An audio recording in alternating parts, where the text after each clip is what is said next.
Saya Septiana Adi Karunia, NIM 190101041, kelas PAI 4B. Di sini saya sebagai materi pertama yang akan membahas tentang sejarah pendidikan Islam di Thailand. Ada beberapa teori tentang masuknya Islam ke Thailand. Di antara lain ada yang mengatakan bahwa umat Islam masuk ke Thailand pada abad ke-10 atau ke-11 Hijriah melalui para pedagang Arab dan pesisir India. Dan ada juga yang mengatakan bahwa umat Islam masuk ke Thailand melalui kerajaan Samudra Pasai di Aceh dengan ditemukannya bukti batu nisan yang bertuliskan Arab di dekat Teluk Cipmuna, Pekan Pahang. Selanjutnya, sistem pendidikan tradisional Melayu adalah sistem pendidikan yang muncul di Patani sejak abad ke-17 Masehi dengan institusi seperti masjid dan madrasah. Masjid di sini bukan hanya sebagai tempat beribadah, tetapi juga sebagai pusat pengajian dan penyebaran agama Islam. Proses Islamisasi di Patani ini tidak pernah lepas dari peranan pendidikan. Pada tahap awal, pendidikan informal sangat berperan, lalu dilanjuti dengan pendidikan non-formal dan diakhiri dengan pendidikan formal. Pada tahap awal pendidikan agama Islam di kawasan Thailand Selatan dilaksanakan pendidikan Al-Quran, yang dimana pendidikan Al-Quran di sini terdiri dari pengajian Al-Quran yang dilaksanakan di masjid dan di rumah-rumah tok guru yang dijadikan tempat pengajian Al-Quran. Selanjutnya muncullah pendidikan pondok. Pondok di sini berposisi sebagai lembaga pendidikan yang amat penting di Thailand Selatan. Pondok juga diartikan sebagai sebuah institusi pendidikan kampung yang mengendalikan pengajian agama Islam. Dari segi pendidikan, pondok pesantren merupakan lembaga pendidikan agama Islam pertama yang dijadikan oleh umat Islam Patani. Menjelang tahun 1921, pemerintah Siam telah mengeluarkan Akta Pendidikan Rendah yang mewajibkan anak-anak usia sekolah belajar di sekolah pemerintah yang menggunakan bahasa Siam sebagai bahasa pengantar. Orang petani menganggap peraturan ini sebagai bagian menghapuskan kebudayaan mereka. Selain institusi yang menjadi serangan para pengajar di pondok, para ustadz juga dimasukkan sebagai daftar hitam oleh pemerintah Thailand. Mereka dituduh dan dikejar-kejar sebagai pejuang pembebasan petani. Pada tahun 2004, banyak pula pondok yang akhirnya ditutup oleh pemerintah Thailand karena alasan tersebut. Lalu, dalam waktu sekitar 50 tahun, banyak generasi muda Melayu Muslim yang lebih suka berbahasa Thai dibandingkan berbahasa Melayu, baik di sekolah maupun dalam pergaulan sehari-hari. Kebijaksanaan serta langkah yang strategis, pemerintah dapat mencapai hasilnya dengan sebagian pondok mengubah statusnya dan sebagian lagi tidak ingin mengubah apapun risikonya.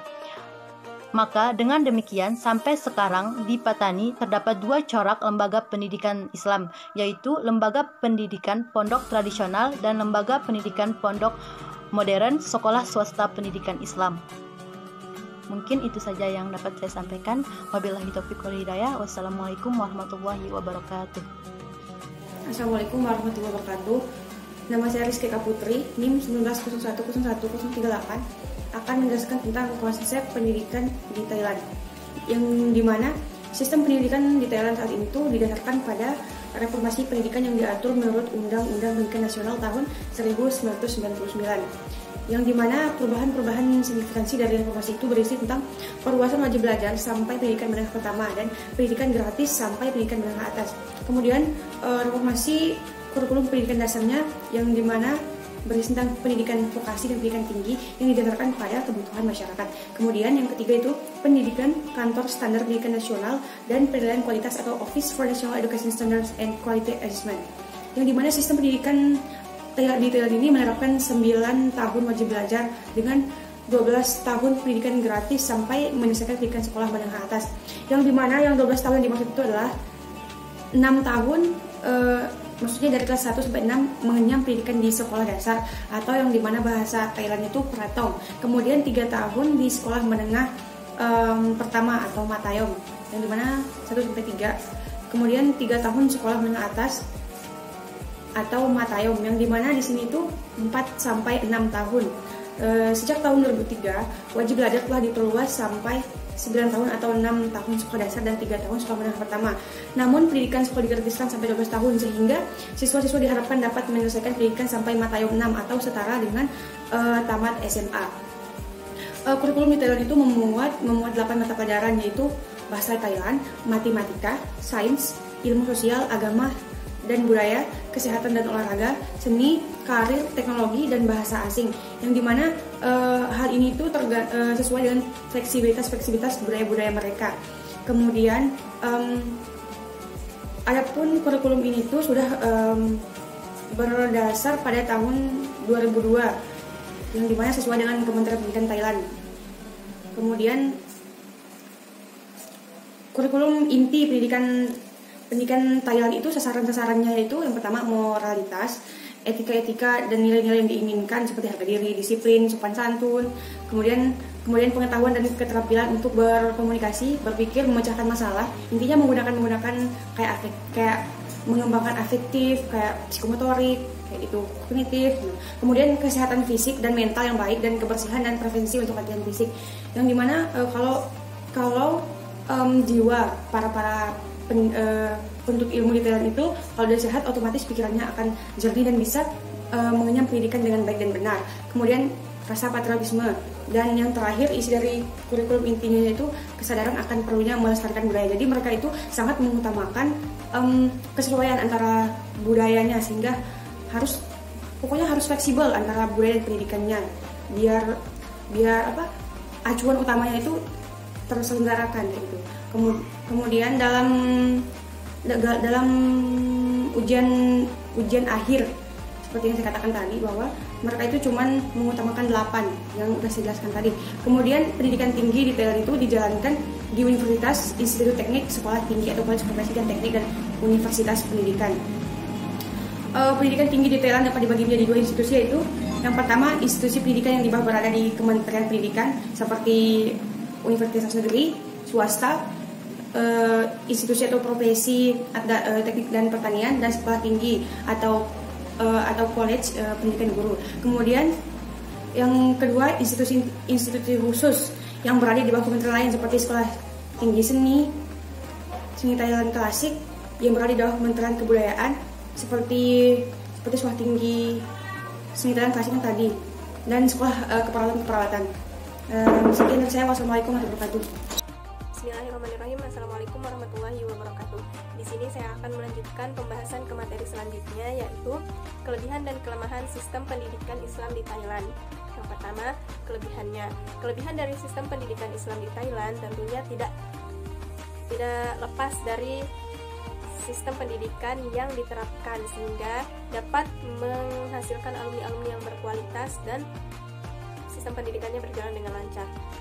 Adapun sistem pendidikan yang diterapkan adalah yang pertama, sistem pendidikan abad pertengahan, yaitu halakoh, yang mana murid-murid duduk melingkar mengelilingi guru.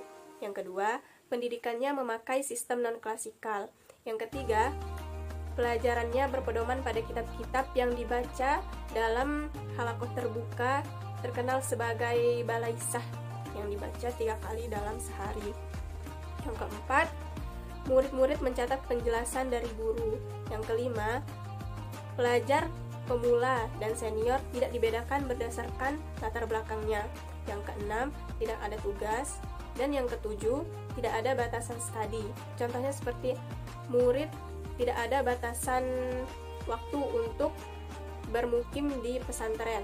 Ada yang 10 tahun, tergantung sebagaimana waktu yang ia kehendaki.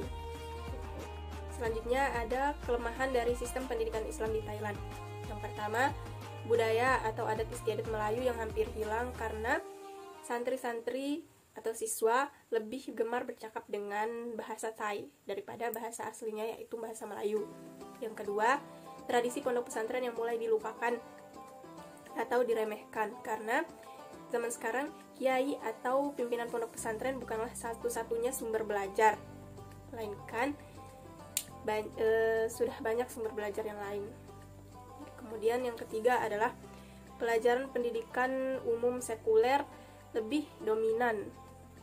Para santri-santri lebih cenderung ingin mempelajari pembelajaran umum sekuler dibandingkan pembelajaran agama Islam, karena guru-guru yang mengajarkan pendidikan umum sekuler itu lebih dapat menarik perhatian emosi dari santri atau siswa.